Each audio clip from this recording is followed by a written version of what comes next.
Hey, Gregory, welcome to the podcast. It's great to see you. Yeah, it's so great to be here, Chris. I'm stoked. Yeah, so you're a very familiar face in the regen space in crypto, and like super excited to kind of get into this topic of resilience with you. And for all the guests we've had on this guest series on the Green Pill Pod, we start off with this question of their why, and I'd love to put this question to you as well. So yeah, what as a builder, what is your why? What motivates you? Yeah, well, I think there's a couple of different levels to that.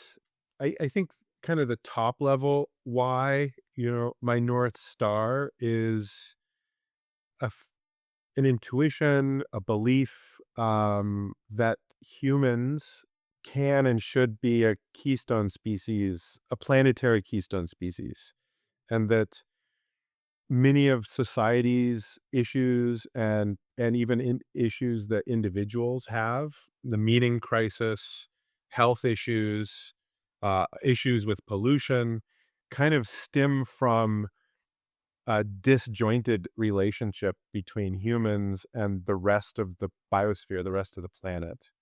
And I happen to believe that a lot of those problems work themselves out pretty naturally when we establish that like pattern of keystoning of a keystone ecological relationship with the planet. And for those of you who aren't familiar with that concept, a keystone species is a species in an ecosystem that whose presence makes the rest of the ecosystem healthier, which increases biodiversity, which increases resilience, which even increases antifragility. Like it makes the system respond well to disruptions. Disruptions become something that can drive increases in evolutionary capacity and capability. And that's all kind of abstract. So, what does it look like for humans to be a planetary keystone species? In a micro scale, I think it looks like permaculture, essentially. It looks like using design science to increase such that, when humans are extracting value from an ecosystem through agriculture, um, through industry, there's sort of the reciprocity of that energetic relationship is that the system is actually getting healthier, not being undermined.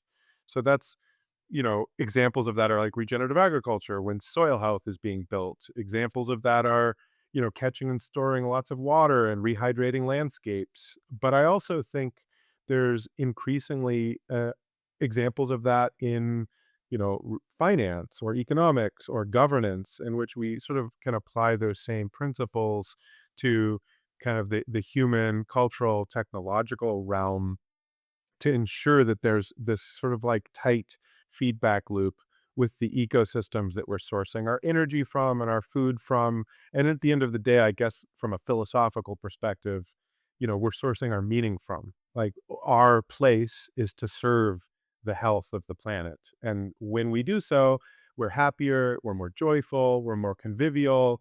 We have cultural rituals and processes that feel really great. And when we're not, we feel alienated, we feel, confused, we feel isolated, alone, and that precipitates trying to fix those problems oftentimes with, whatever it is, consumerism, ideologies of different sorts, extremism, all sorts of different things that in my mind, I mean, this is maybe too simplistic of an explanation, but I think it has some truth to it. In my mind, many of the um, sort of symptoms of the polycrisis or the meta crisis boil down to humans as individuals and as a society not having that connection to our planet, our home, and the other species and systems, and being able to say, this is my role. My role is one of a custodian, of a steward, of be exercising my creativity to make the system Mm. healthier. It sounds like the the relationship between humanity, human beings, and the natural world is like super important to you. And uh, You also mentioned in there about like resilience and antifragility, and I guess also like the abstract nature of like some of this area that we're operating in, right? Like how it can be abstract, and you were trying to like bring it back to the kind of here and now and every day. I'm wondering, like, in relation to these terms, like the term like resilience, anti-fragility, like what does this mean to you? Like how do you understand these terms? Yeah, well, starting with resilience, I guess I would, in kind of a technical way, understand resilience as a system's resistance to change. If something disrupts and the system is resilient, it's likely to bounce back to normal, right? So in a human body, your resilience might be, your ability to take a tumble and, you know, not break something, right? And resilience goes down over time with humans as we age, bone density, strength, all these other things. Anti-fragility, on the other hand, is in some ways, I think, a little bit harder for humans to wrap their head around with personal experience. Like that was a concrete kind of personal example, but anti-fragility is actually when disruption happens, it actually makes the system grow and become more complex and more robust. Um, so not just resistance to change, but actually sort of adapted to change and growth from that disruption or change. I actually think in ecosystems, fire ecologies are sort of anti-fragile. When the disruption of a fire comes through, it is actually increasing the health of the system and the diversity of the system. And you see that a lot in ecosystems. And, when you take that away, they start to sort of degrade and they actually become more fragile. They lose both anti-fragility and resilience at the same time. So yeah, that's kind of what they mean to me in a nutshell.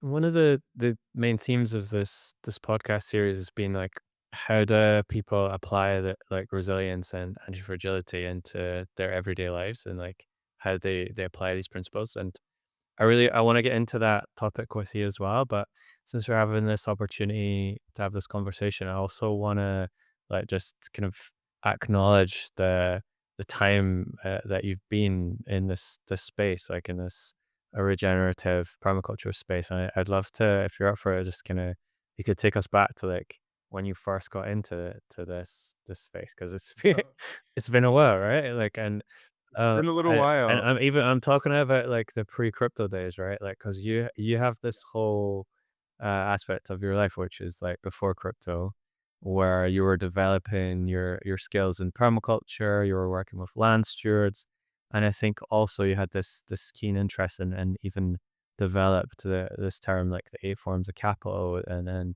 published a book on that topic. So yeah, I wonder if you could just, like, take us back to those days, like, how what was it like back then? Like, how did you get into this? And, like, yeah, maybe just Yeah, take us back.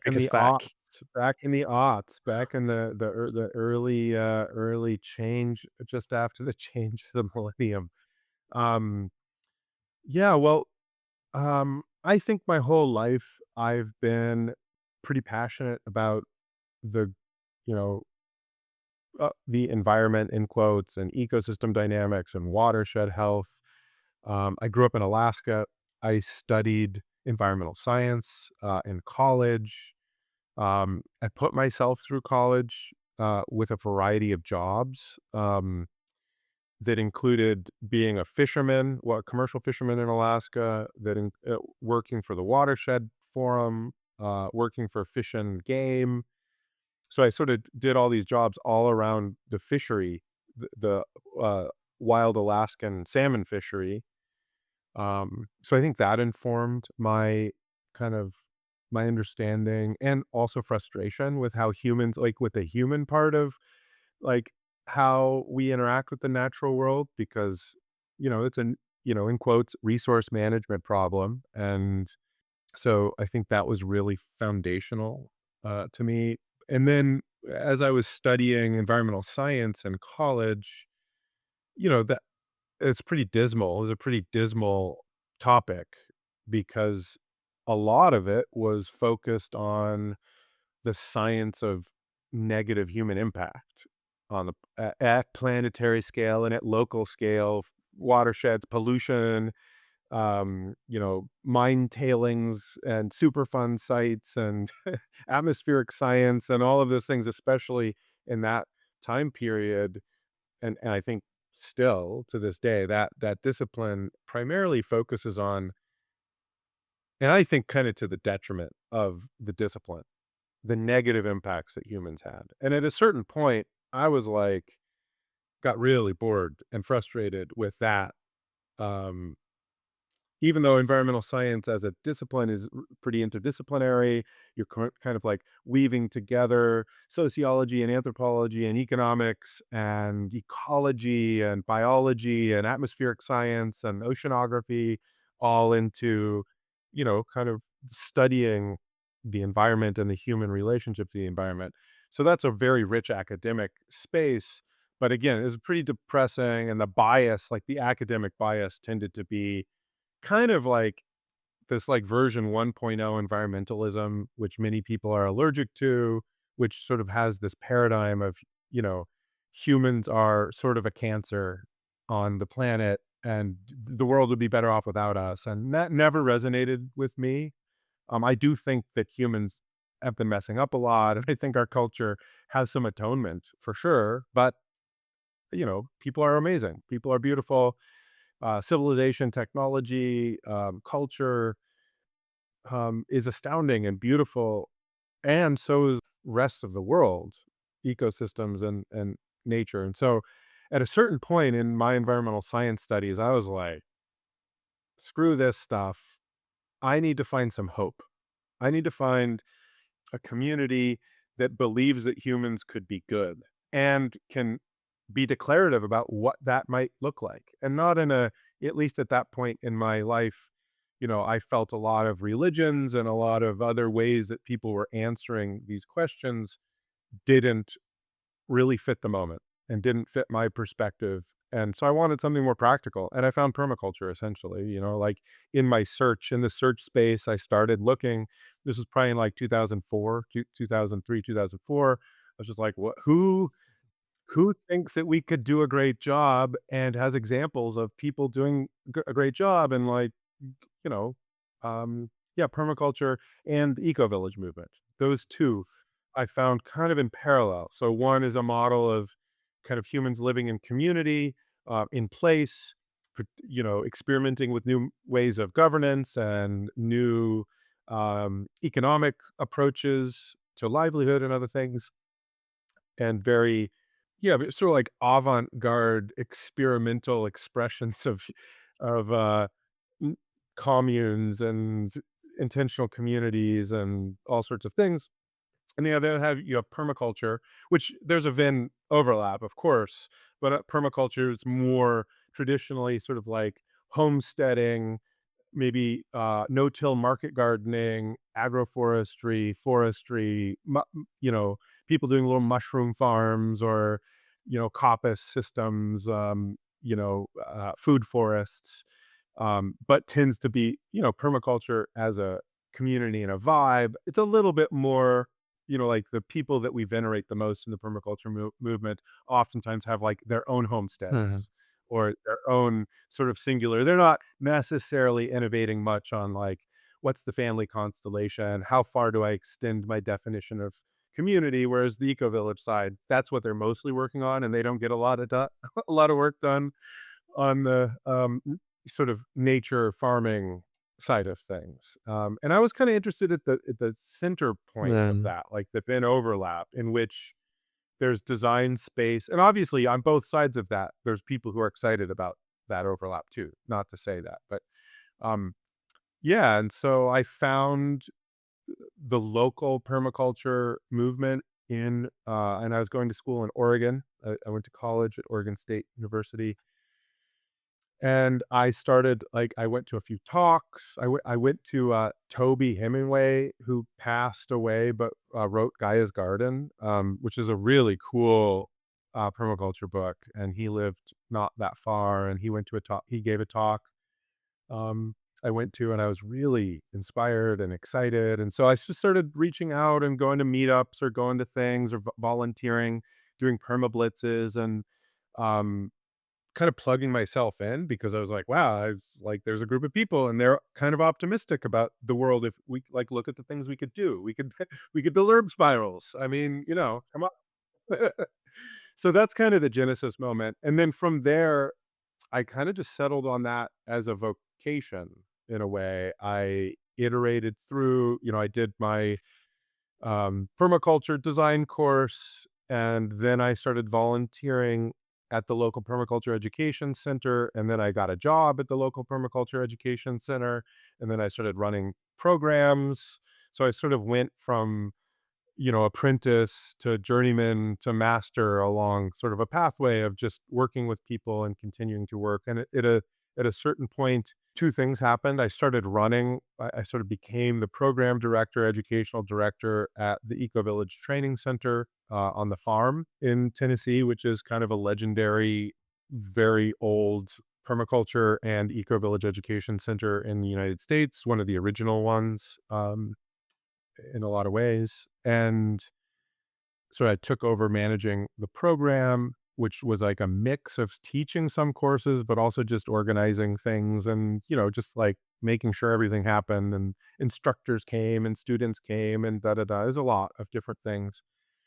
And, also at that point, I started experimenting with doing consulting and design work a little bit and actually getting out, in addition to the work that we are doing there locally and managing because we had a garden and an orchard and doing natural building projects. And we were just like doing a lot and then kind of building out advising and support capacity. And, that happened for a little while. And, towards the end of that arc, um, a group of a group of us came together that had, different moments of organizing courses and back in. So there's a couple key moments maybe that are important to call out. Is back in 2009, I worked to convene the 10th Continental Bioregional Congress in North America, and that same year we also did the second financial permaculture course. So the previous year, we'd done the first financial permaculture course that just like exactly coincided with the 2008 financial crisis. Um, And the and that was Bitcoin white paper, right? exactly. So in 2009, I remember sitting around with the bioregionalists around this campfire, talking around about the Bitcoin white paper and talking about what would it look like. Like we were like founding scarcity on like mathematical abstractions is cool, but seems sort of dumb in a way. Like, but what could we be like? How might we engineer some sort of bioregional regeneration currency? What would that look like? I remember vividly having these really interesting conversations around the campfires there. So yeah, it was just a very fertile moment, and I mean, convening, getting lots of people together, having that sort of, you know, deep, rich set of interactions around all of that was really foundational. So in 2009, I co-founded this permaculture design firm called TerraGenesis International with Ethan Roland Soliviev and Mary Johnson and Eric Tonesmeyer and Christian Shearer, all amazing, talented people. Eric Tonesmeyer is a legend. He co-wrote Edible Forest Gardens with Dave Jackie and has just done so much for the space, really, and just everybody. It was just amazing people. And we founded TerraGenesis International with this kind of goal of we're going to use this as a vehicle to only take the most world-changing, broadacre, ambitious people have not done this stuff in permaculture before, right? We wanted to be, we were taking a page out of our mutual teacher Darren Doherty's book, who's done amazing broadacre work all around the world and is the founder of the Regrarians platform, super professional and just was always a big booster and big inspiration, big help and support. We were like, we want to go big. We want to be working on establishing thousands of hectares of agroforestry. We want to transform supply chains. We want to see how much change we can make with this foundation of permaculture and regenerative design. I think it's also worth noting that during that whole period from about 2005 or so, 2006 to 2009, 2010, I was also doing a master's degree program with Gaia University in integrative eco-social design and regenerative business. Uh, which was amazing, which was super cool. And the projects, it was all project learning. So I was like founding TerraGenesis was part of the project work. And I was sort of doing meta learning cycles while I was founding that. And yeah, I mean, it's been a whole journey. Back then, I got a set of like master planning jobs with permaculture, with the permaculture community. And then also, as a team, we took this amazing job working with my now dear friend Ian McNeil down in Barbados, restoring a sand quarry that was at the end of its life cycle of extraction and regenerating it into a living food forest and sort of a multi-enterprise um, local regenerative hub that does all sorts of education and ecotourism and glamping and produces food and has a whole wildlife refuge and has all of these different things going on. Um, they recently actually just won this regenerative tourism prize this year. And it's like it's like that was more than a decade Still ago alive. now. That's great. Yeah, and Yeah. it's still cranking and still doing amazing things. I want to get to the topic of the eight forms of capital in a moment, but like I also want to pick up a couple of threads, just like because as you know, we're like my background is also in permaculture, so I like whenever I meet with someone that's been in the permaculture space for this long, I always like to add like pull on these threads. Like one is like the question of optimism, like that seems to be a big driver for you, right? And I think it was for me too. Like permaculture in a way is this very solution oriented discipline, and it pulls together all these different elements, right? Like in the era, like when it was first developed, right? They were like looking at how factories operate and trying to bring in like different efficiencies from the factories, but they were also looking at like in Tasmania, like different indigenous cultures and how they were relating to their natural ecosystem. So it's a very like exciting if you're grappling with this problem of ecosystem degradation and the human relationship with nature. I think it feeds the minds of people that are in that space where they're just like, I don't know what to do.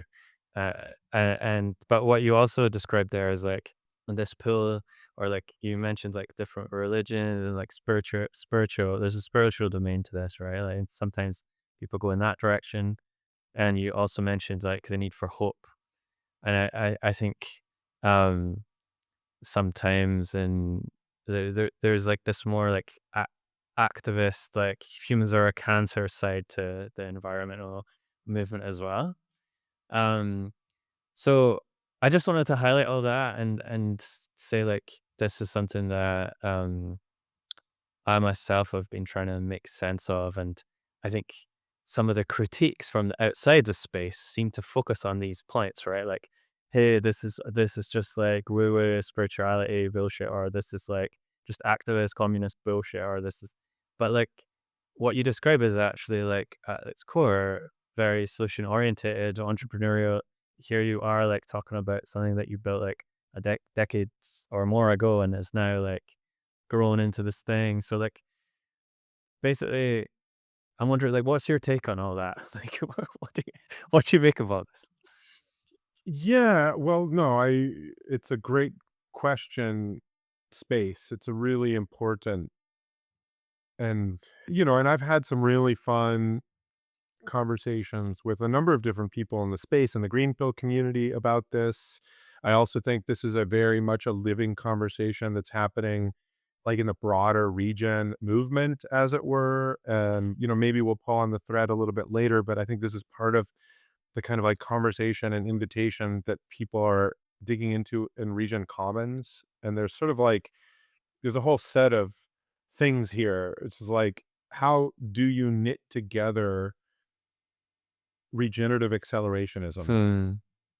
as a counterpoint, even I think to decentralized accelerationism, is a more effective accelerationism. What does it look like to have that deeper taproot Yeah. in which you're linking meaning making, uh, pragmatism, optimism, hope, um, and like getting shit Yeah. done and not being a complainer. Just not just hating on everybody, but actually being willing to be courageous and try to do new things and try and fail, Yeah. bringing in all of this sort of like inspiration from some of the best parts of kind of like Western capitalist entrepreneurship, which has all of these amazing attributes of people learning and growing, sharing information, developing new ways of doing things, getting out and grinding and building something new. I think that there's a lot there that's important as a counterpoint and counterbalance to this sort of like doomer, pessimistic activist. I'm gonna look at the negative of all these things, be pessimistic about it, and kind of hate on all of it. So I'm just sort of like agreeing with the weave that you're setting, and my personal orientation around sort of like the concept of regen, Yeah. re- and I've been working self-identified as a regenerate or a regen or a regenerati or a member of the regenerative movement or a regenerationist or whatever it is, and to whoever it is, but then that sort of sphere and that cloud, now since 2004, probably Yeah. when I was like regeneration, this is it, Yeah. this is it. And early on, even in my permaculture career, I was like, I don't really identify with like the permanent. Like I Yeah. like the direction, but I want something more alive. I want something that's more evolutionary. I'm not going for sustaining. I'm not going for permanence necessarily. I mean, we want durability. We want resilience. We want, but we're also, trying to bring in this activating force that y you know, maybe healthy accelerationism, like, "Hey, like, let's fucking go. Let's go. Let's let's make it happen." So, um, I consider regen, as a movement or a community. I don't even know if I'd call it either community or movement, but, broadly in a hand wavy way, as an instinct, maybe. Regen as an instinct to kind of be a third way Mm. that doesn't fall into the sort of woke Yeah. uh, progressive critique of everything and everybody, um, but can hear it and understand that there's truths there, there's realities, Yeah. that's not all crazy, but if you over index for it and you over amplify it, it it's not like not useful. So on one hand, there's that. And on the other hand, there's this sort of like blind, usually pretty narcissistic, you know, I can do anything I want. Anything that I'm capable of doing is okay to do, and I'm just gonna like go for it. And it just sort of like pure power accumulation on the right. There's like the dark side of these two elements of the political spectrum. And I kind of consider regen as a third way that is practical and pragmatic and optimistic and grounded in realities of our planet and our society and ourselves, and is just saying, let's make systems that are healthy Yeah. for us. Like that's the foundation. Let's do that. Like Like common whatever. sense relationships Exactly. with So nature. common Yeah. sense. Exactly. Yeah. Yeah. I think from that point of view, it's very difficult to argue with because you see people across the right and the left adopting these systems, right? Like Yeah. it's not like the systems that in and of themselves are political, right? Like it's just about our relationship with nature. We're all human. We've all got our relationship with nature. it's almost like before the political even comes into play, that And it's even that before foundation, religion. right?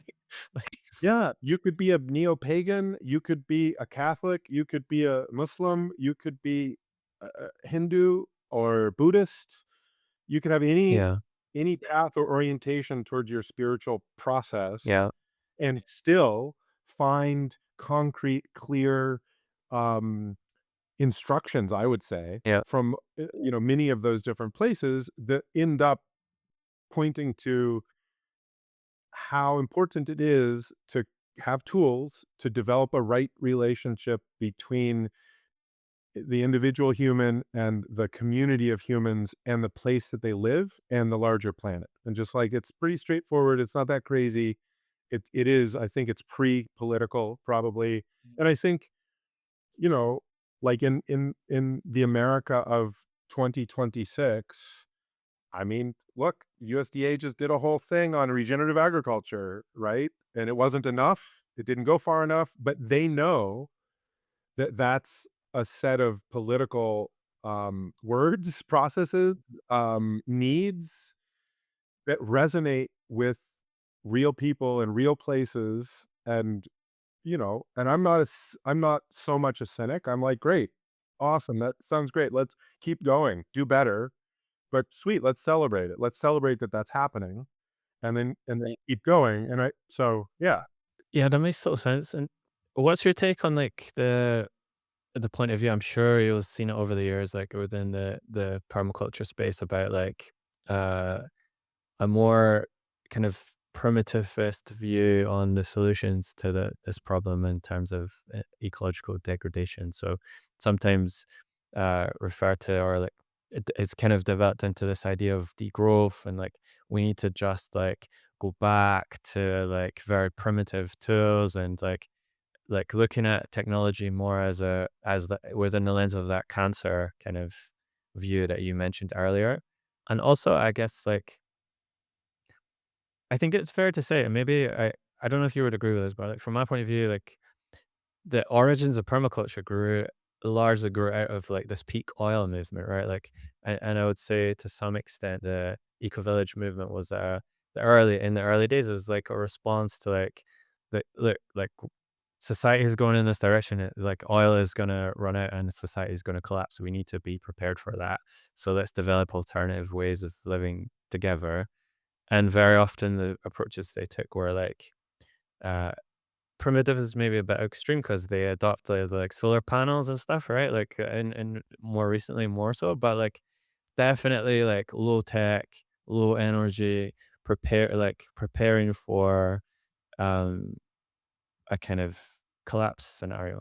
Like, how do you relate to that part of the space in your work? It's a great question. I am not personally my personal dominant motivation is doesn't come from, like, a prepper mentality Yeah, so much. Um, However, that said, I definitely like, there's a couple of things, like, one is I definitely am a big believer, proponent, and practitioner of, you know, practicality and localism when it comes to being, appropriately prepared for different levels of disaster, um, and for different potential future scenarios. So to me, that's sort of common sense. I don't source from that though as sort of an ideology or a religion. And I think I find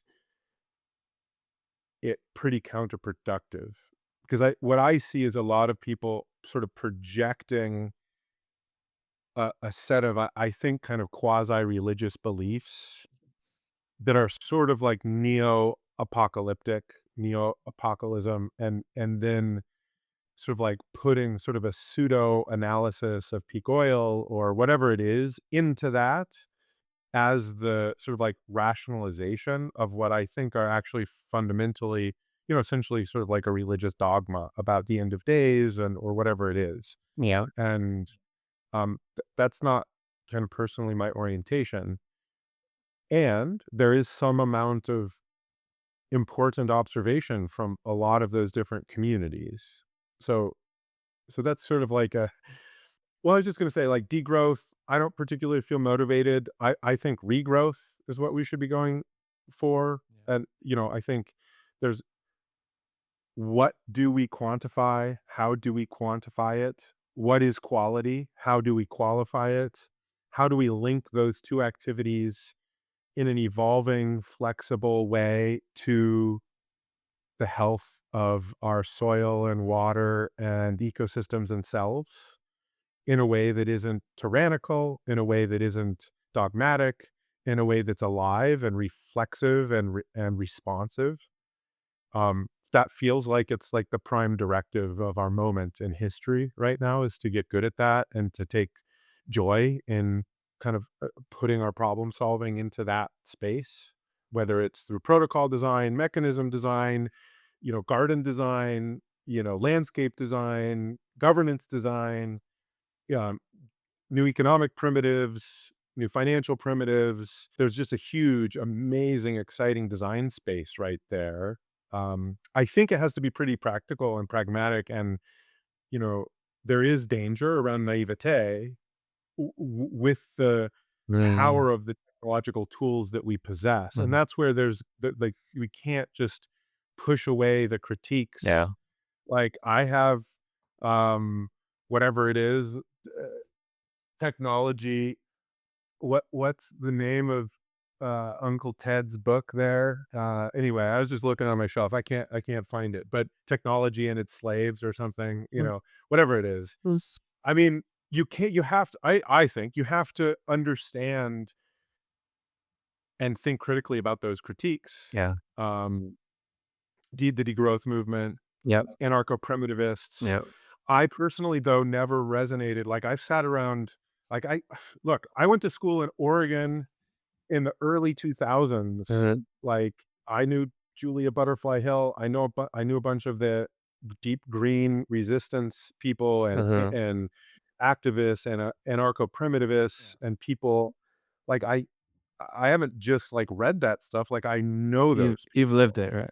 You've been there. Yeah. And, I've been to a rainbow gathering. Yeah. I've been in the mix of that world, and there's elements of it that I find sort of, like, aesthetically appealing, Yeah. and there's elements of it that I also find kind of repulsive Yeah. because at the end of the day, there's a perspective there that's sort of more common than not that falls down to sort of like a self-loathing of Humans. humans. Yeah.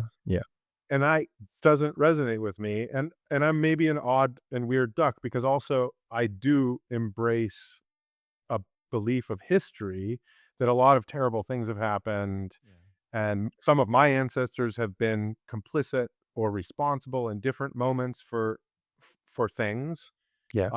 But I don't, and I also feel like I'm kind of a realist. Like there are dark triad people. There are people who are something like evil and they do fucked up things. Like that's all true too, Yeah. right? And nonetheless, you wake up in the morning and like, let's make the world a better place. Let's try to learn from the mistakes. Let's try to do a better job. Yeah. Let's find grace and pleasure in the simple things like a Yeah. great salad that you harvested from your garden or planting trees for future generations or, whatever it is. I love that open-mindedness with which you approach these communities, and I think that's something in a way that gets lost in this culture of polarization and social media. It's like everyone is either in one camp or another camp. Like if you want to live off the land and be a land steward and live in community, you're like some like commie primitivist, like crazy person, or like on the other extreme, like you have people on the right that are living like with guns and like all that shit. It's like polarization. You're like in one camp or you're in one another camp rather than taking the time to think about like, okay, what is the critique that is these people obviously genuinely believe this, otherwise they wouldn't have made such a radical taken such radical steps in their own lives to change their way of life. And I think that certainly been something that I've felt I've learned a lot from being in these communities. It doesn't mean that I am like drinking the Kool-Aid and suddenly it's like you don't have to join cults to like look at look at society the way that society is. It's clear that there's some big issues, right? Like the meta crisis thesis is kind of pretty strong in my view. There's a lot of evidence to back it up. So in that, if you take that viewpoint there and you take an open-minded approach like you describe, it then opens you up. You start seeing different critiques and you start trying to understand, okay, what is this group or this person, this community trying to, what's their response to the meta crisis, basically. I like that approach because I think that's what's going to yield solutions ultimately. And I think personally, the more experiments we can have in this area, the better. Yeah, well, and that's always what I found. I mean, the eco-village movement certainly sort of, by and large, embodies, I think, what most people would consider expressions on the left-hand side of the political spectrum in Yeah. terms of, like, just how governance and community and politics end up.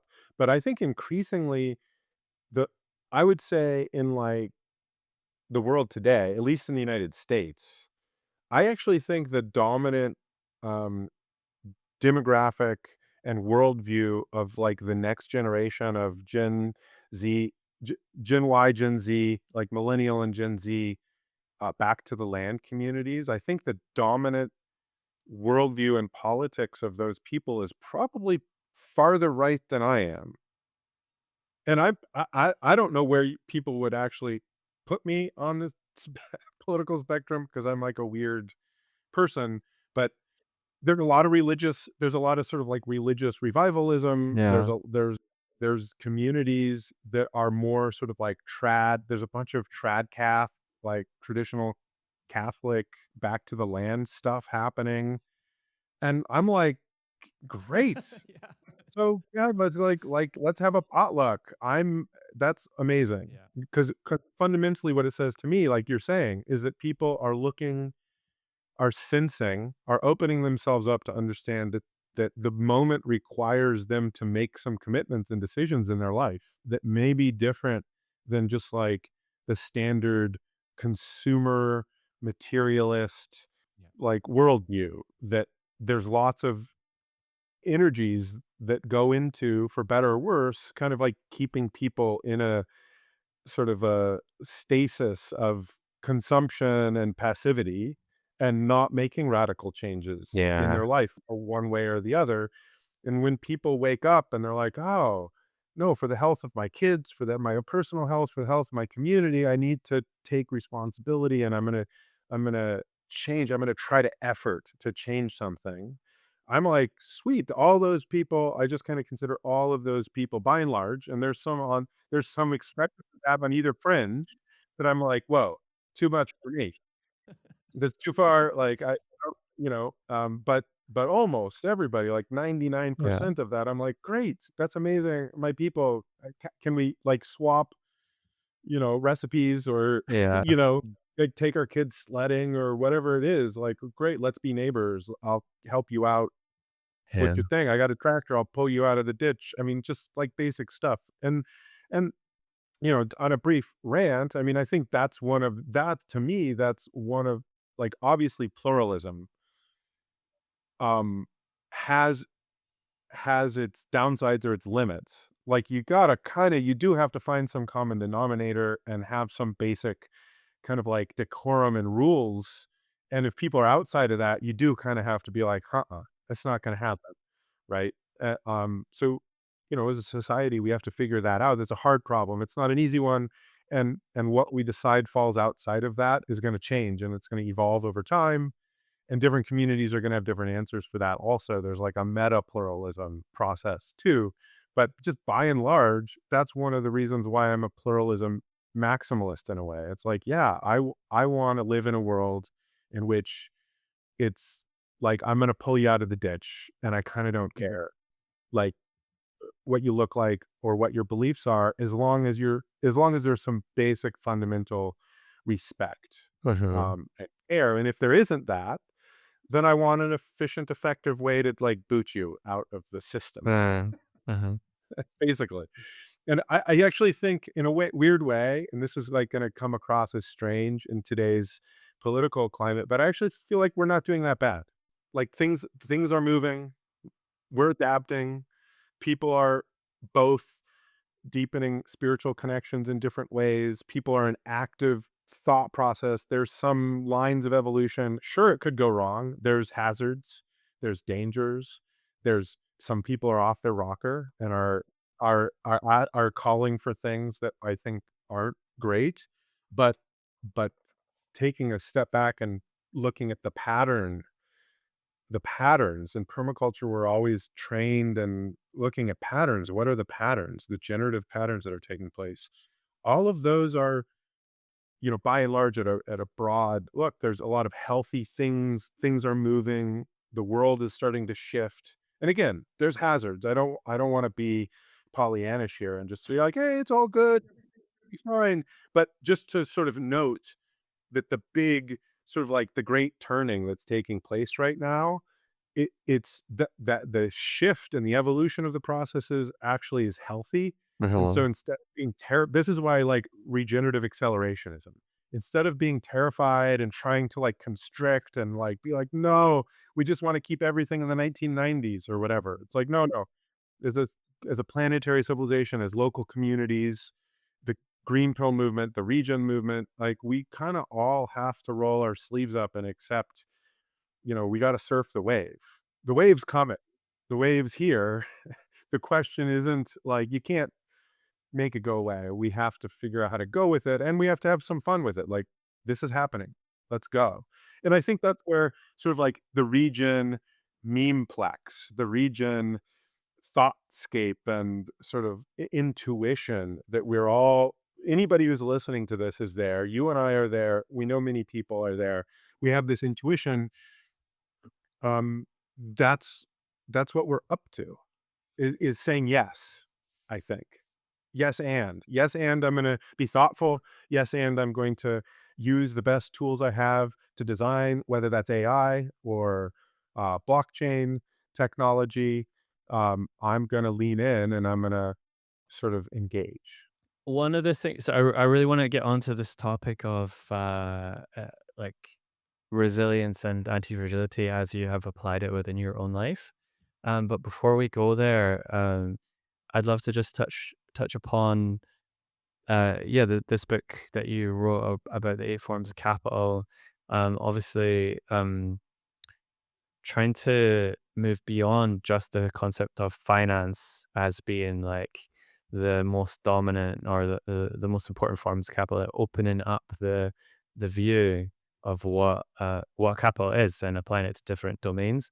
And I think there's something very useful about that and particularly, I guess, in this time of AI, where perhaps there are, who knows how it's going to play out, but there are many people who would speculate that it's going to impact on employment, maybe like earning money in the traditional way is going to change if AI and automation comes into play. So I'm wondering, like, A, if you could just explain a bit about that book and what you were thinking about there, and maybe also whether you think it has a role to play now at this point in history where there is a very there I would say there's a movement to start kind of thinking more about what different forms of capital humans can be developing and building beyond just financial capital and gainful financial employment. Yeah, definitely. Yeah. So I think we published in well, the eight forms of capital as a framework was first published. Ethan and I published that I think in 2008 the first time. Um, during it was and it was an outgrowth. It might have been early 2009. It was an outgrowth of the financial permaculture course.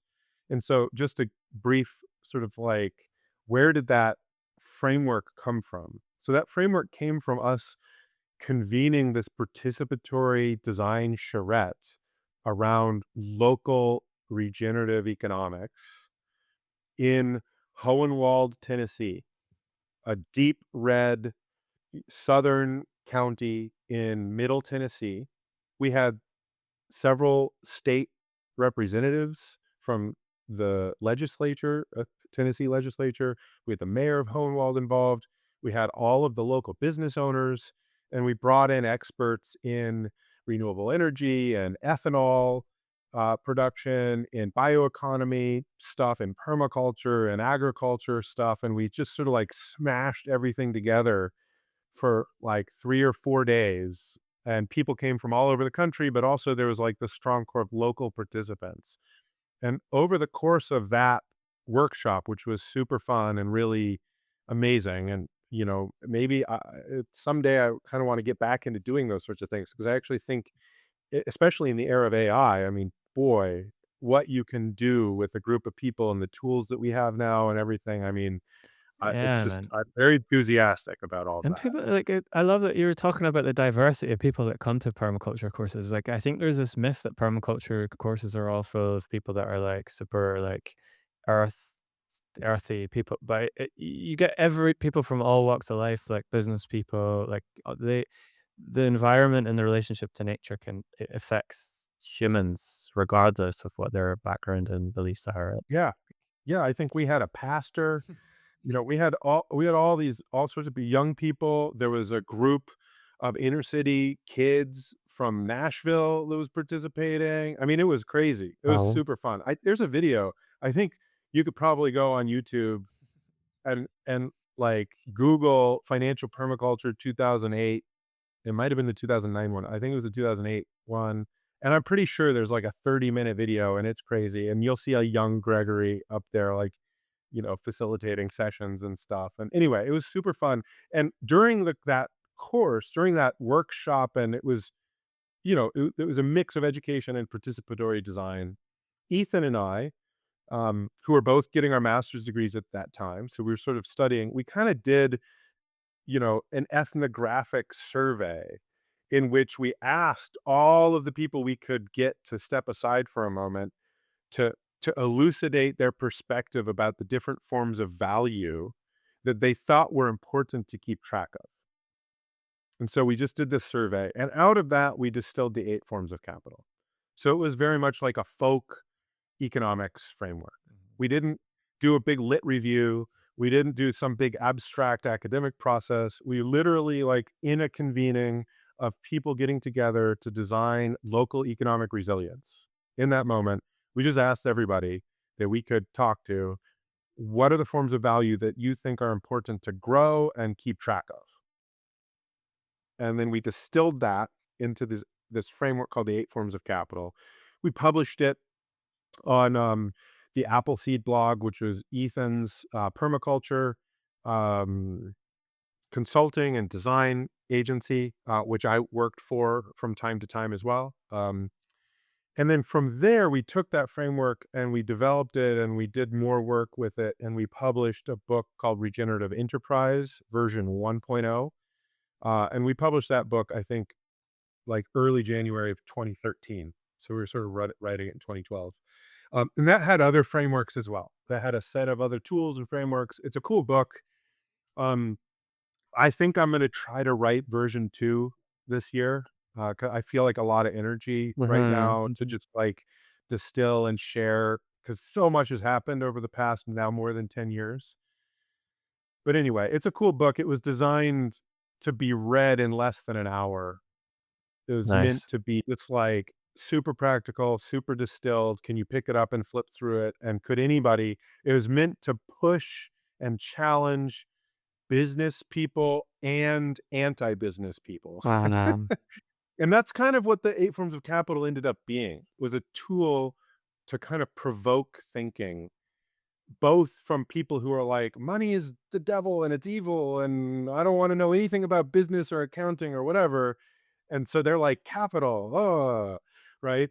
But then other people are like, money is everything. It's the lifeblood of the world. And they're like, wait, spiritual capital? What? So it kind of is designed to provoke both sides of this extreme and try to bring people into a practical dialogue and relationship with what does it look like to take some responsibility to design a relationship around accounting for and growing different forms of value and thinking of them like capital. My definition of capital would be this sort of like stack of abstractions, legal, economic, societal, cultural, that allow us to bring value from the future into the present, Mhm. or grow value in the present into the future. Mm. And applying that thought, what does it look like to think about that culturally? How are we growing cultural value as a community? What's its role? What undermines it?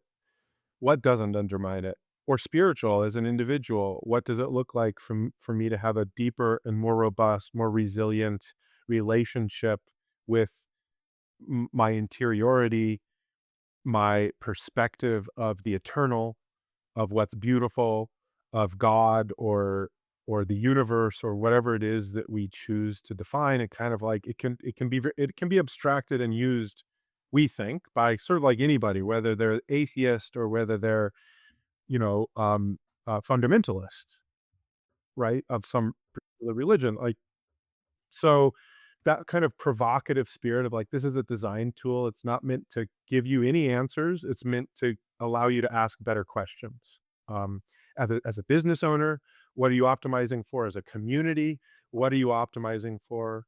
Um, and how do you measure it? Right? It's easy to measure financial capital. You know, it's like how many dollars do you have in your bank account, or how many euros do you have in your bank account, or how many pounds do you have in your bank account? What, you know, what's the unit of account of your society?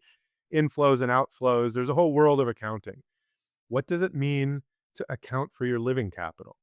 You know, how would you go about as a farmer thinking about soil health and water quality and the the health of your genetic stock of the, you know, productive species you're managing? How do you grow that over time? And what are the functional relationships between that and the other forms of capital? It's meant to be a design tool. It's not, again, it's not meant to provide answers. It's Mhm. meant to provoke better questions, better design Yeah. conversations. I think it does, like, I've seen it, like, I don't know if I imagine this is the case in the US, but certainly in the UK, it's used a lot on permaculture design courses to kind of encourage people to go when they're doing, like, their personal design process. They'll think about, like, they'll apply that framework to their own lives or to their communities and think about that, like, and I think it can it just broadens perspectives beyond just the narrow, domain of financial capital. But, I guess when you started talking about, like, measuring, like farmer like capital and farms and stuff, it started making me think about Regen Network, so I wanna, like, get into that topic as well just briefly before we really go into this topic of personal resilience, and, um, yeah, maybe just briefly, like, if you can touch on Regen Network, like, what was the evolution out of your work in permaculture, 8 forms of capital, and then Regen Network, and, very briefly, I don't know if this if this is accurate or not, but I've heard this lore about the start of Regen Network where, like, you were, like, in the jungle, like, in, Latin America or like, South America or something, and, like, on this, like, field work, and then you, like, decide like, you had this kinda, like, I don't know, like, maybe you can tell the story, but I think there was you were in the jungle or something when you decided to start this crazy crypto project, and I wonder if you could just, like, maybe give Yeah, us well, an overview of that, like, the give lore. I us a mean, lore. I think, yeah, I know just the circumstance. I wouldn't personally point to that as like the real origin. That is a little post founding, but it was part of the like the first iteration of what was becoming Regen Network. It was very early. This is very early.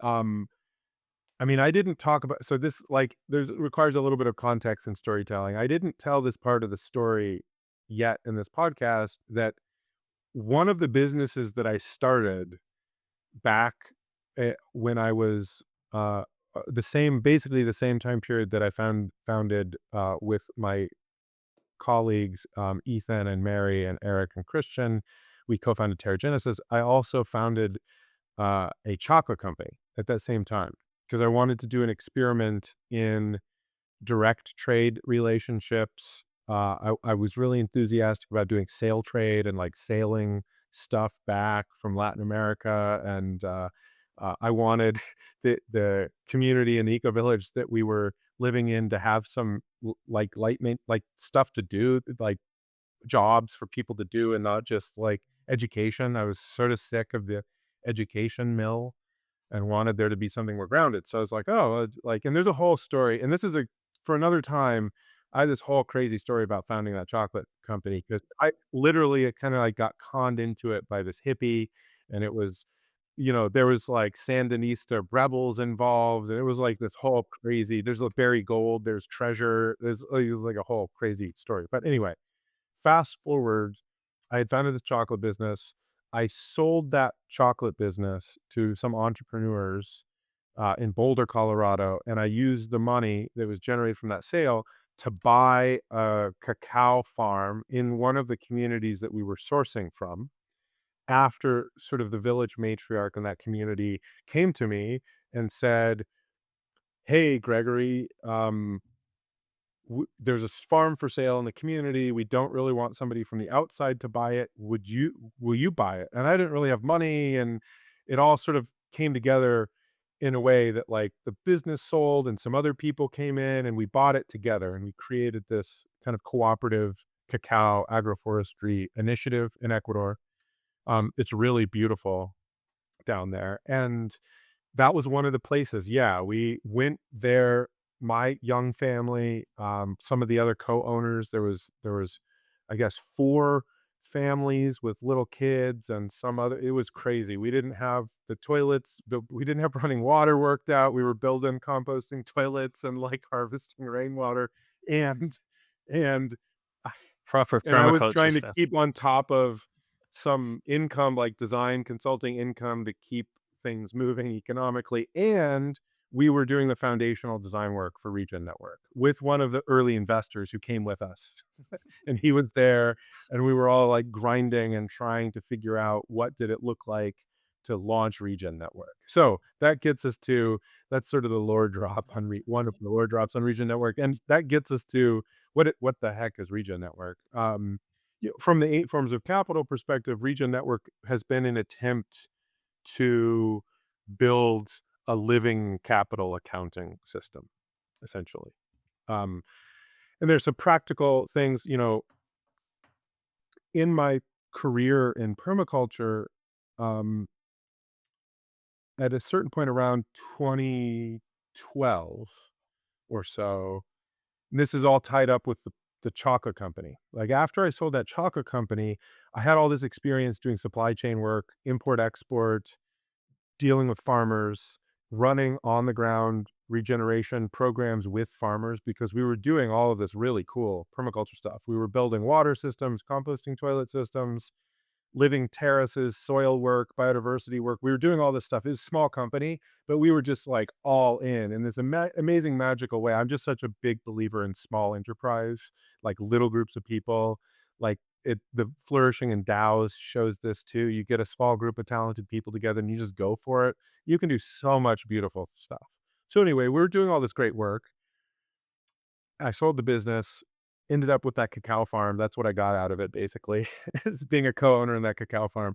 But I ended up starting to do a bunch of consulting and design work in supply chains. And at that time, started to really focus on incepting regeneration and regenerative agriculture into the natural food industry. Now it's a movement. And those who know. There was a small group of us. We worked really hard and we got a bunch of really influential people to basically like go all in on it. And part of my work on that was working with a bunch of really cool, groovy brands that were, sort of like beyond wanted to go beyond fair trade and go beyond organic and be regenerative in their sourcing. Lush Cosmetics, for instance, I worked for many years with Lush, um, and others, doing this sort of like regenerative supply work. During that time, what I started to realize is even if you stack good intentions from a consumer all the way to a producer, given the current economic conditions, given the current legal conditions, almost always there's going to be some economic pressure, some market distortion that causes that chain of good intentions to collapse, and the end ecosystem, essentially the soil and the farmer, those are the two that have the least power, that have the least agency, and get screwed. And it's just structurally, it just happens time after time after time after time. Doesn't matter how good your intentions are. It doesn't matter how great, big of a heart, And the even same for everybody companies, has. the same for the companies as well, right? Like, they could be very well-intentioned companies, but, at the end of the day, if they're gonna go out of business, they're Exactly. they're screwed. Like Exactly. And you get this all the time. Is like if I keep doing in quotes the right thing, I'm going to go out of business. Yep, So I have to do in quotes the wrong thing right now, yep, and that's the way of that's in quotes, that's the way of the world. yep, And obviously the realization of that is something that a lot of people get upset about, and that leads people to particular political yep. perspectives, which I can totally sympathize with in certain circumstances. Mhm. Although I also sympathize with the fact that like business is hard. Yeah. It's not that people are doing bad things or trying to be greedy even necessarily. It's just things are hard, and there's a Yeah. set of structural incentives, right? Yeah, and there's also a bit about, like, you mentioned earlier that in a way when we're talking about value creation, when we borrow from the future, like, that's a debt-based situation, and I think our economy is a debt-based economy, so when we're borrowing when we're degrading soil and we're degrading ecosystems, we're kind of taken from the future in a way, and I think we're getting to the point now where some of those debts are becoming due. So, like, maybe there's more it's clearer now what the business case is. I mean, maybe I'm still maybe being overly optimistic here, but I think that will as ecosystems degrade more and more and more, there comes a point where, like, you either lose everything or you shift your practices, and it sounds like, in the niche, and maybe correct me if I'm wrong, but my understanding of Regen Network is like your niche was like trying to quantify, measure, and display for businesses to see like this is like just basically put into language that they can understand.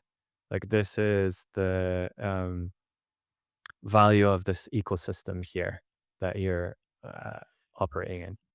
Yeah, that's one of the sort of necessary but maybe not quite sufficient things that has to happen. But yeah, I mean, what just to relanguage what you're saying, I think by and large, one of the drivers of the growth of the financial capital over the last couple of 100 years has been the degradation of an extraction from living capital. And that's not universal, and that's not the only way that value is produced, but that's been one big way that value has been produced. Um, and as you're saying, that degrades when you degrade living capital, you degrade your ability to continue farming or drinking water or breathing air or many other things in the future. So you've basically borrowed from the future to get things done now because of some existential need, whether it's a war, because you have to cut this corner, because if you don't, terrible things are going to happen. And I think that war mentality then gets parlayed across domains that maybe it's not truly that urgent, and we could be more thoughtful in many situations. But um, so as you start getting practical about changing macro and microeconomic relationships such that living capital grows instead of being degraded. One of the things, like you're saying, you have to do is start to have a ledger of regeneration. When is our action increasing soil health? And when is it degrading it? And then you need to create mechanisms, financial mechanisms, to value that new legibility. And some of the earliest ways that this has been happening, that there's many billions of dollars of markets that do just this. This isn't just sort of like a fringe, crazy concept. Like, I think we're talking about 300 billion to 500 billion dollars a year annual transactions in these markets. Most of the dominant source of these transactions is carbon credits. There's also habitat banks and biodiversity payments, conservation payments, payment for ecosystem service, water credits. There's a whole domain. There's a whole world. Natural capital, ecosystem services. There's whole academic departments that are dedicated to this kind of like monitoring, quantifying, and paying for what are generally called ecosystem services. Regen Ledger or Regen Network has been and still is an attempt to use a public blockchain based accounting system to get that done in such a way as to center the land stewards as much as possible as co-owners and co-governors of the rules. So, our premise was always, hey, if there's going to be sort of like a New York Stock Exchange for nature, you know, not only should nature be one of the owners, but the land steward should be one of the owners. Because if we do it some other way, it will create market distortions. And one of the likely outcomes is that the process of quantification actually ends up further degrading the living capital and turning it into financial capital. That is one of the hazards, and it's one of the common critiques of this whole space from activists. And so, from day one, we were really trying to sort of take that critique seriously, really seriously, and design a system that sort of, by its nature, was operating in a different way, in a different paradigm, so that the competitive landscape is really, truly, are you regenerating the ecosystem? And if you are, you're succeeding financially. If you are, we're linking profit, we're linking success to that fundamentally. And we started with a focus on carbon biodiversity and water crediting. There's also other types of valuation schemes and processes that happen. We have, I think, over 12 different eco-crediting protocols live and in use right now. There's nearly 100 different projects around the world. There's something like,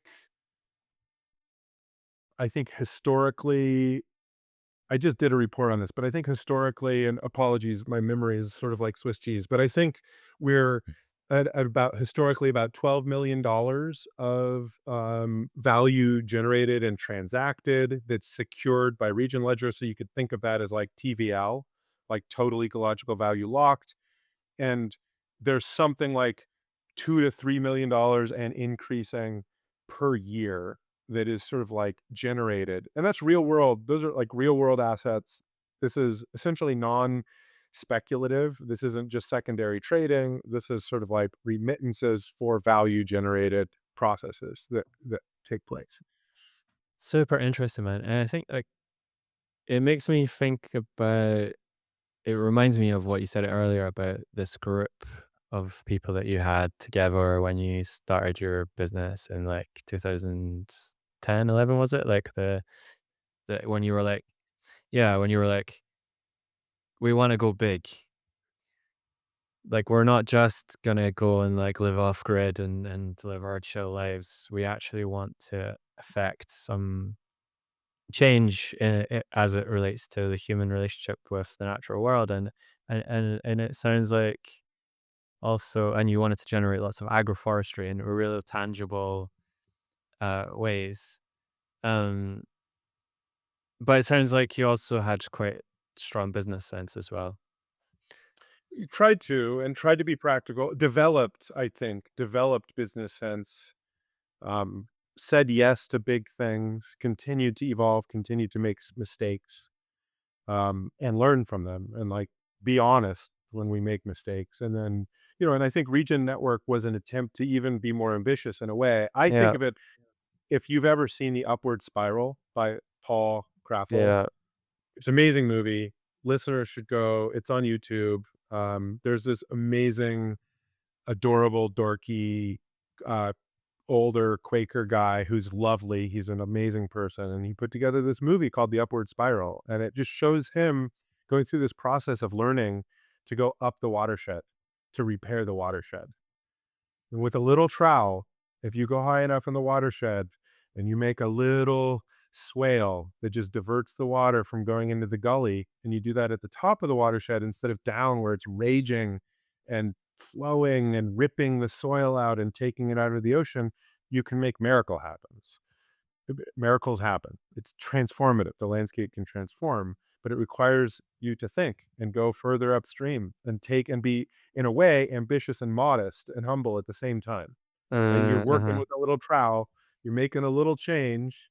You're not standing in the middle of the raging torrent, like yelling at the water to stop. It's not going to happen. Yeah. And, I think us starting and that's the story that's my personal story, how I make meaning of my personal story as a career permaculturalist, right? Yeah. A career regenerationist is that, I started in education and then I moved upstream to try to do broadacre permaculture and succeeded in both of those to some degree. But as I succeeded, I realized the limitation of that intervention. Yeah. How many people, what was happening, and so when you're a teacher, you're limited by what agency your students have, Yeah. right? Which is miracles can happen, don't get me wrong, but that's the limit, right? When Limits the you're a designer. scale of Yeah, your impact and influence. Yeah. exactly. And when you're a designer and you're a consultant, your clients limit your scale and your Yeah. impact. Their ability to implement your advice, their ability to manage the system is the limit of agency that you have, right?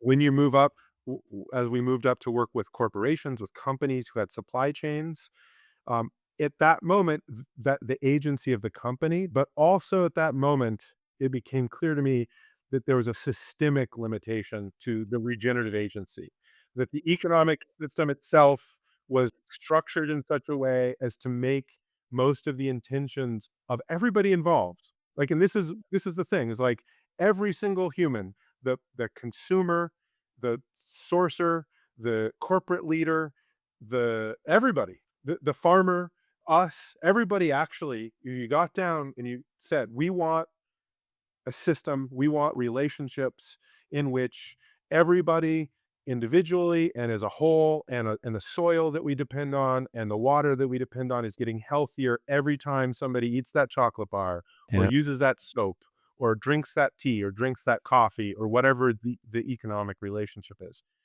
And that's a beautiful thing, that that meme is strong enough and people can say yes to that. But in order to get there, there has to be a systemic shift Yeah. because the economic system has to value that regenerative outcome such that that is a competitive advantage in the market, because otherwise you're all just being crazy. Yeah. I think that's you hit the nail on the head, right? Like, that's it. And I think at the moment it's kind of it's a competitive disadvantage, and there's a bit of like game theory playing out there. And Well, maybe it is, it isn't. I would just say maybe I would push back. I think yeah. it can be a competitive advantage if and only if you can use it to create meaning Uh, and uh, loyalty. mm, interesting. Yeah. And so there are brands that do achieve this and then parlay that into a customer's lifelong willingness to That's to a very pay good more point. money Yeah. and to be a and to continue to be in relationship. But the thing is not every company can do that. And so if we're gonna shift the system, Yeah. right, then we actually have to create a competitive playing field that's based on the regenerative outcome itself, not on the storytelling Uh, of the brand. uh-huh. And that shift is what Regen Network has been trying to engender, is Mm, like, can we create a big enough economic engine in which a critical mass of humans are placing economic value yep. unit by unit on regenerative ecological outcomes? Can that take place? If you hit a critical mass, all value is a social construction, is my belief, Mhm. right? There is no store of value or unit of account that doesn't at the end of the day boil down to memes, right? And Dogecoin, or Shiba Inu, or even Bitcoin or Ethereum, they all make that really clear. But even the US dollar, at the end of the day, it's sort of like it's all based on this social construct. US dollar is like this mix of, the US military's ability to control the petrodollar world and the confidence in the Fed and the confidence in the US Constitution and the rule of law, all that kinds of come together. That's all memes, that's all beliefs in a way that things are and going to continue to be. The euro has a different set of compatible interlocking beliefs. The pound does as well. Bitcoin is a great experiment in belief in something else, in sort of a digital accelerationism. Ethereum, something else adjacent.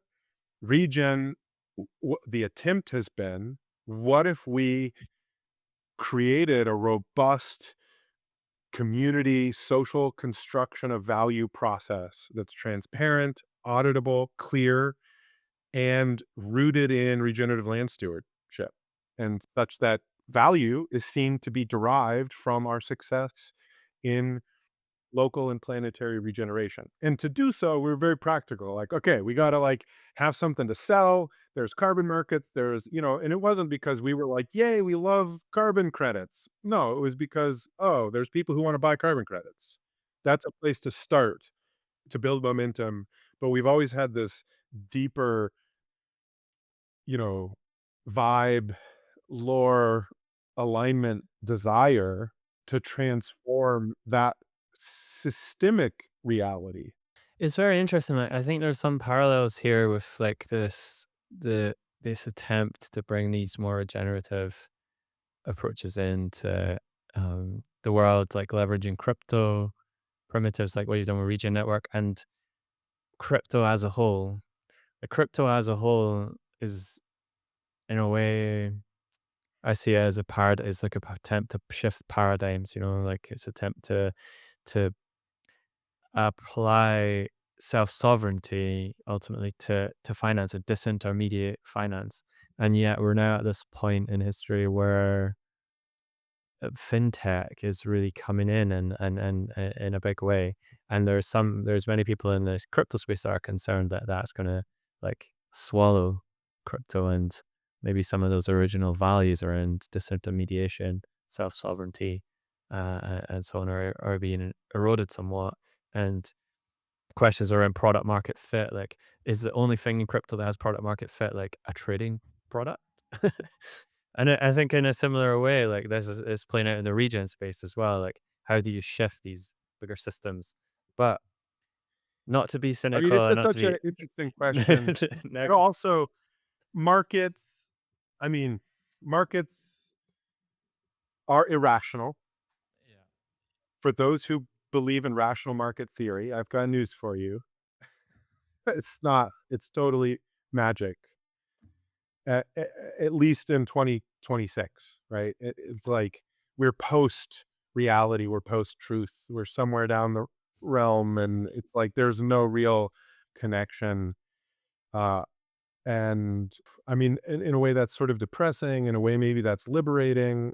Certainly for like rabid accelerationists, that's going to be like, sweet, we can kind of do anything. We have all this agency. We can make all these things happen.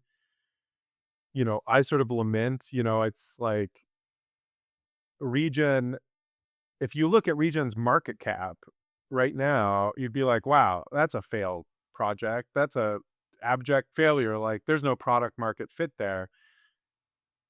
But yet the market cap is like this, and exchange value generation is, like this, Yeah, and the community engagement is, pretty high. And so that leads me to believe that there's like, in the same way, it's like, what is Doge worth? yeah.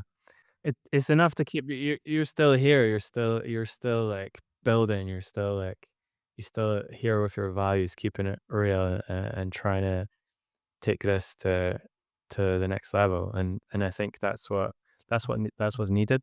More people in that situation, not just for regenerative projects like yours, but just for crypto in general, in terms of self sovereignty. Because otherwise, I think the danger is that it will be kind of subsumed into the traditional finance system and maybe even make that more efficient. So I think there's gonna be no matter what I think no matter what, crypto is going to have fundamentally transformed the financial industry because there is no future scenario in which it's as impossible as it once was for an entrepreneur or a small group of entrepreneurs to roll up and have access to a set of tools that allows them to bring something transformative into the marketplace of ideas. yeah. That's now that ship has sailed. Now, what the adoption curves look like and what actual humans end up, it becomes a cultural thing, not a technology thing. And I think that's um, the values, the culture, the lifestyle, the aesthetics that we choose to embrace as a community is that's where the long tail of like what's actually going to happen Mm, here mhm, is up in the air, and I think it turns into more of a preference mm, question than a technology question mm. in my opinion. Oh, we've covered a lot of ground here, and I've loved like to learn about your journey. I I do I don't want to wrap up without asking you about your own personal resilience though. So although I've eaten up all the time asking all these questions about the Regen Network and your background and so on, That's been fun. Yeah. like I want to give you the chance to talk about like how do you apply these principles just to kind of as we bring things to a close, like how do you apply everyday resilience in your own life? Like what do you do to make your to become more resilient and more anti-fragile in your local community, like in your own life? Yeah, well, so personally, yeah, it's a great question. Um, I'd say there's a number of different dimensions here. Um, Personally, I I live out in the countryside. I live on a couple of 100 acres of beautiful forest with my wife and kids in a pretty tight knit community of larger, a pretty tight knit larger community. We're slowly working on building kind of community on our property, and that's like proceeding slowly, but is an aspiration that is part of our sort of resilience and health strategy because it's way more fun to be with people because there's a lot more work than we can do because uh yeah I think it's just more fun and you know to have people around to be collaborating with. We have a land-based business that we run which is a maple sugaring operation um called Berkshire Sweet Gold dot US. So we produce maple syrup every year. We're coming up to sugaring season right now.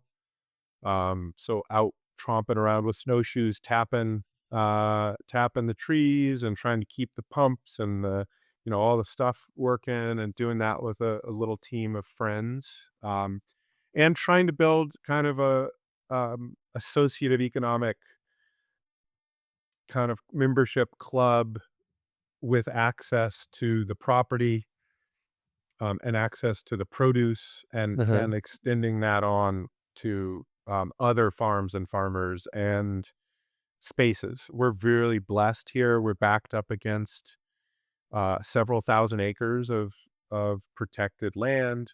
Um, and there's mountains here, and there's bobcats and gray and red foxes and bears and moose and all sorts of cool critters, beavers. Got a beaver dam on the property, and it's just really lovely. So, trying to build like recently, I've been really into this concept called I think that would actually be cool for you to look into more deeply and your listeners as well, called Kuni, which is the Japanese word for nation, and it's this movement in Japan, the Kuni movement around a deep reconnection between urban and rural communities into a single whole. And they actually practice this, like, membership-based economic relationship that kind of looks like a CSA, where you get a mix of products, and sort of like access rights.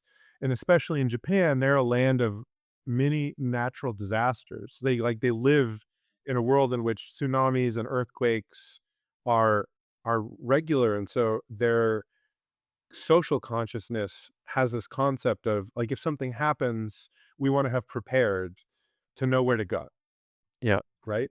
And so the rural community, it's like a revitalizing the rural landscape by giving urban professionals and families the opportunity to not just be tourists or whatever, to actually kind of become community members. And so you pay sort of an annual fee, you get produce, in our case, Mad.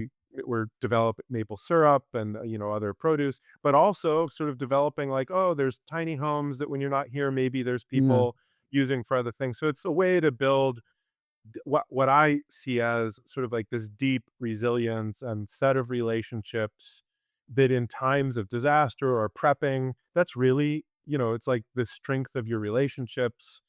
um, it's not just like the amount of ammo and tuna you have in your basement. You have to have friends and colleagues and relationship and a capacity to deal with things, and that's what makes anti-fragility, right? Like, I think just going for a moment on anti-fragility, my opinion around this, some natural disasters, you look through literature and even maybe have experience ourselves. I have this experience. It's like they're the best moments of our lives. The moments in which we as a and those are the moments in which humans come together as a community and surmount the impossible. And we come together and something happens and we bind together as a community and we help each other out, and it's transformative and it brings people together in a beautiful way. Now, we don't need to go looking for disasters. The disasters will happen. We live in a destabilizing world. We live in a world in which that's going to happen. The question is your community capable of stepping up and having that experience be one of, of course there may be grief, there may be trauma, there may be challenges, but it's sort of like the difference between post traumatic stress disorder and post traumatic stress evolution. Uh, Right? And there is a I'm concept, and I don't know that evolution is the right word, but there's this concept of, do you sort of regress and constrict because of the trauma that took place, or is it something that like brings you out and transforms you? And I uh, think as humans, we're social creatures, culture, society, community. How do we build strong, robust communities in which we rise to the occasion together? And so in that yeah. little way, this sort of concept of the Berkshire Kuni, we work with our local one of our local centers, Shantagar over the hill, that's kind of a little retreat center, and other people. And it's very early, I mean, we have our own business. It's been going for some years, but this idea of starting to invite membership, I recently just bought an adjacent piece of property and started sort of with the idea of starting to build this vision out a little bit more. So it's just, it's nascent, it's still early, but that's how I'd answer the question on kind of a personal level about like local resilience and local Mm. anti-fragility. Super interesting. And it's a thread that's come out in this in a theme that's kept coming up in this podcast series around like resilience. You're not the first person that said that. Basically, like, resilience is in the community, the local community. It's not just how much I can survive on my own. It's not like a survivalist kind of thing. It's more about like, yeah, leveraging the community to kind of transcend the challenges that the community faces and that we as individuals may face. So, just to kind of pull things to a close, are there any final things you want to add? Anything you want to share before you wrap up? Yeah, well, I think I would just take the opportunity to, I guess, kind of make an invitation. And I don't know how this is actually gonna all pull together. But, I have an instinct right now. I mean, times are tough, right? Times are tough in the crypto world, the crypto for good world, the regen world, the refi world, globally. The geopolitics are tough. There's economic challenges, AI disruption, transformation, societal things. And I think that means that it is, although those crises aren't like, oh, my neighbor has a flood, where the best in human nature, usually, most people, you see somebody who needs help, you help them. That's almost all humans respond that way, right? Which is a beautiful thing. But it's harder for us to respond that way, especially with the attention fragmentation and the confusion. Like, how do you show up? Because they're like these long crises. They take place Um, over weeks or months or years. It becomes hard to grasp. So I just kind of want to give an affirmative invitation to like be in this together, be in this moment together, to step up and help each other, and also to ask for help. mhm, I think, you know, in I think Green Pill is part of Regen Commons. That's amazing. Things are happening there. I think there's a vehicle there to kind of like create some of the community capacity and membranes and usness that I think are kind of required in a non, it's like not the place to do the startup work. It's the place to do the kind of like, you know, culture culture work, building, weaving togetherness weaving the building. culture. Mm. Yeah, exactly. And I would totally, if there's listeners out there, if VDAO wants to collaborate, I mean, I'm really blessed over my career to have um, been successful enough in different eras of my entrepreneurship to have the capability to be an owner and a steward of land, different land projects. This one in Ecuador, this one in Massachusetts.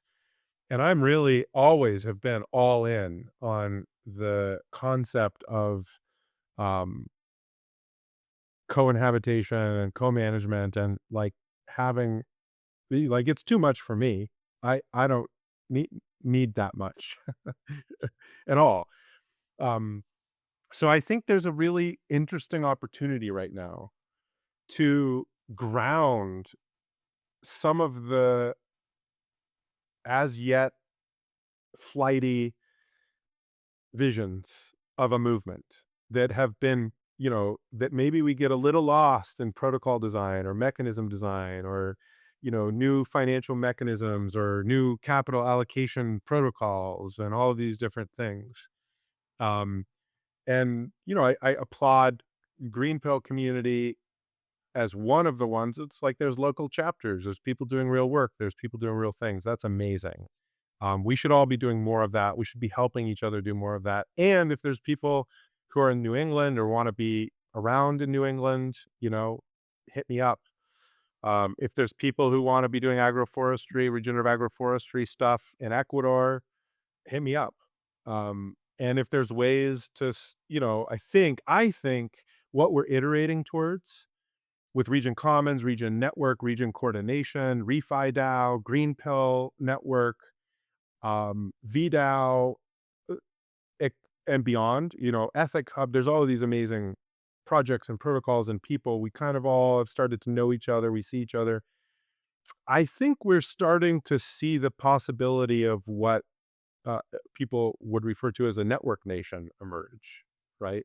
Where there's, where you can sort of opt in and have multiple home bases, where you can travel without leaving home, where you don't just have to be like, and you see pop-ups, you see communities form, Edge is doing this kind of work, but it hasn't yet sort of fully rooted necessarily. I mean, I guess there's the traditional dream factory in Portugal, the cool example of this. So you see it, it's happening. Antonio with Refi Sicilia and the work they're doing, it is here, it's there, but we're not quite seeing it like the mycelial, loose but connected. Hey, we're the right amount of plurality. Like it doesn't need to be everything to everybody, but it's connected enough to be resilient. It's connected enough to be anti-fragile. It's not isolated and disconnected. And there's like a really fun, vibrant opportunity and conversation, I think, that grounds people in places, that gets people working in real world, you know, land stewardship processes, but also finds the bigger mission, right? In which we're trying to, you know, create that interconnected network that is capable of creating systemic change, that isn't, that's the anti-fragility, that like when we, like if we as a movement can absorb the disturbance of this moment and be anti-fragile in the face of that, I think that will be our ability to absorb that energy and redirect it towards systemic change that is, that really, you know, hope punk, um, solar punk, regen punk, you know, like, oh, this energy is coming in, we're aikitoing it up, and all of a sudden there is a planet, a regenerative vision for our planet in which humans and AI and nature are, we're like, "Oh, yeah, this is good. I'm stoked. I see this going in a good direction because I feel like I have agency in Mm. making, you know, in practical ways to make good things happen." I think that's only gonna be possible with some pretty significant level of coordination and cooperation at the right level, and you know, I think some part of that is some smart contracts and some capital allocation protocols, but I also think a bunch of it is getting shit done in local places, having local resilience, doing good permaculture work, having local businesses, and just like the imminence of real world regeneration processes being accessible to inform people's everyday Yeah. experience. Yeah, it really feels like we've come full circle here, like from the beginning when you were talking about like the Keystone species, and you're talking here about like transcending the meta crisis, or ultimately building out, like coming out of the meta crisis in something better than what was before in terms of our relationship with nature and just our relationships with the systems we all depend upon. And yeah, I think I, that's a hopeful message to end Regen upon. is the root solution to the meta crisis. That's my belief. Full spectrum regen is the solution to the meta crisis. And, you know, that's place-based regeneration of self and community and soil and forests.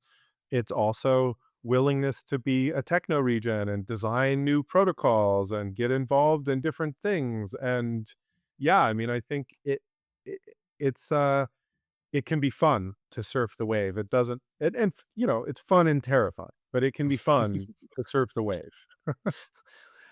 Thanks a lot, Gregory, for joining us. It's been really a great conversation, and yeah, I look forward to chatting again soon.